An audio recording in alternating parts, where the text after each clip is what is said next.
मंडळी, आपण नवरात्रामध्ये देवीच्या नावाने घट स्थापन करतो आणि घट स्थापन केल्यावर त्या घटामध्ये पाणी टाकतो आणि त्याच्यावर नारळ ठेवतो आणि आई जगदंबेची मनोभावे आपण 9 दिवस पूजा करत असतो आणि 10व्या दिवशी दसरा असतो. त्या दसऱ्याच्या पर्व काळामध्ये आपण देवीच्या घटाचं विसर्जन करत असतो.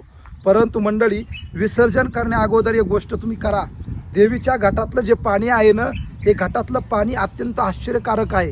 त्या घटातल्या पाण्यामध्ये जादू आहे. कोणती जादू आहे?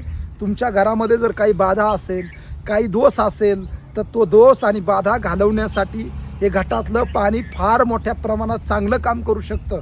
काय करायचं मंडळी? तुमच्या घरामध्ये जर काही त्रास होत असेल, घरामध्ये कटकटी किरकिर भांडणं होत असतील, घरामध्ये पितृदोष, वास्तुदोष, ग्रहदोष असं काही असेल, तर काय करा, त्या घटातलं पाणी घ्या आणि दसऱ्याच्या दिवशी ते घटातलं पाणी तुमच्या घरामध्ये सगळीकडे शिंपडा. जसं आपण गोमूत्र शिंपडतो का, तशा पद्धतीने ते पाणी घरात सगळीकडे शिंपडा, जेणेकरून तुमच्या घरातला ग्रहदोष, वास्तुदोष, पितृदोष हे सगळे दोष नष्ट करण्याची ताकद त्या घटातल्या पाण्यामध्ये आहे. म्हणून आवर्जून तुम्ही हा उपाय करून पहा आणि आम्हाला कमेंटमध्ये याचा फायदा जर झाला तर नक्की कळवा.